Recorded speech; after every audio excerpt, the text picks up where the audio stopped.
The knee is one of the most complex joints in the body. This is the anterior or the front view of the knee. The knee is made up of four main bones: the femur, the tibia, the fibula, and the patella.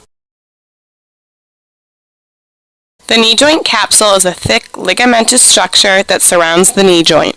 The capsule can contain fluid that may cause painful swelling of the knee joint.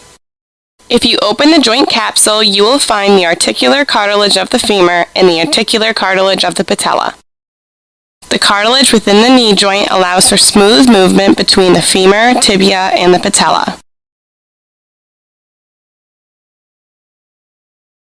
Here you can see the femoral condyles, the meniscus, the anterior cruciate ligament, the posterior cruciate ligament, the lateral collateral ligament, and the medial collateral ligament.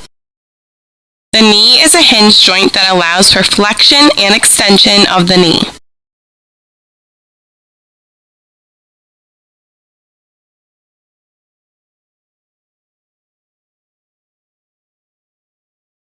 In front of the knee, the quadricep muscle is attached to the patella.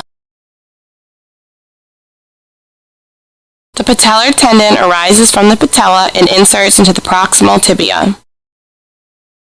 The hamstring muscles are shown here at the back of the knee. Several bursa are seen around the knee.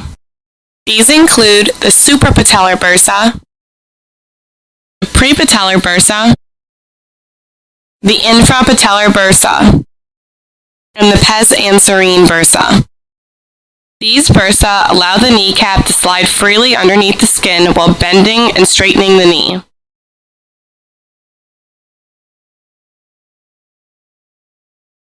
The area of depression located at the back of the knee joint is called the popliteal fossa. This is a posterior view of the knee. These are the bones from the back.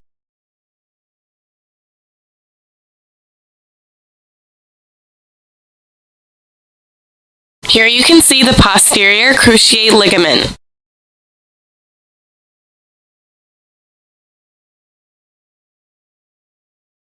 These are the muscles of the posterior knee. There are several muscles in a unique and interesting arrangement that is complex and difficult to memorize.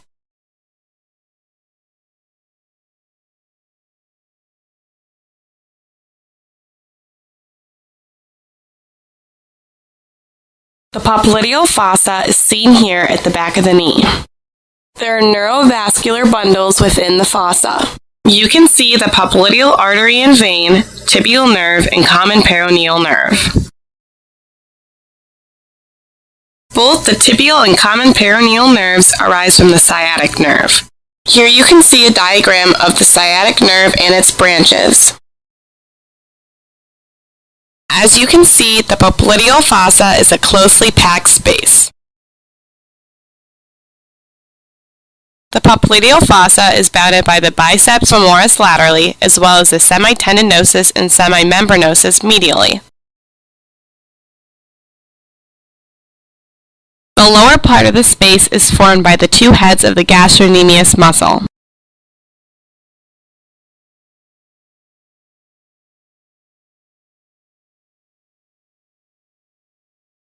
On the medial side of the knee, you can find the arrangements of the tendons that insert into the tibia.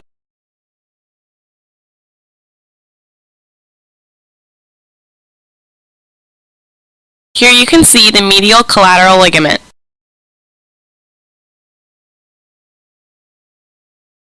On the lateral side of the knee, you can see the biceps femoris tendon and the iliotibial band.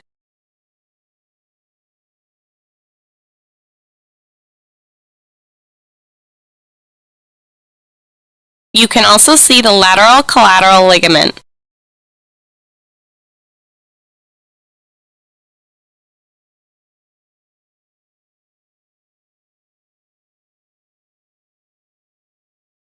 The articular cartilage of the knee is different from the meniscus.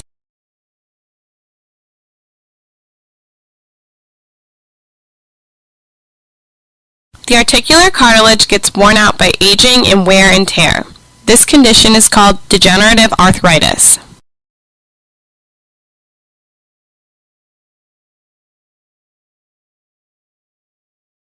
The hyaline cartilage or the crystal clear hyaline cartilage becomes roughened and bumpy. And here you can see a picture of arthritis from loss of hyaline cartilage.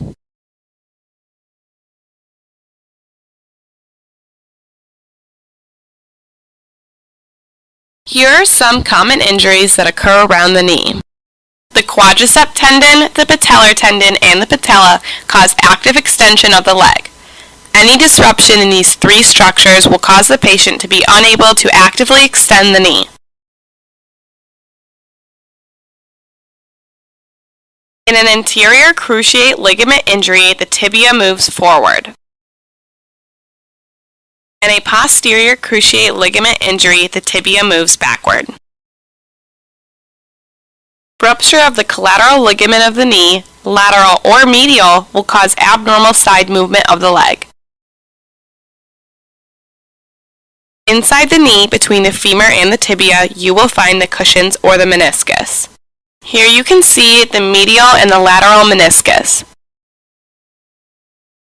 Here you can see the area of the meniscus which lacks blood supply. The blood flow is located within the peripheral portion of the meniscus. Healing of the repaired meniscus is good if the tear is at the periphery because of good blood supply. Here are two examples of meniscal tears.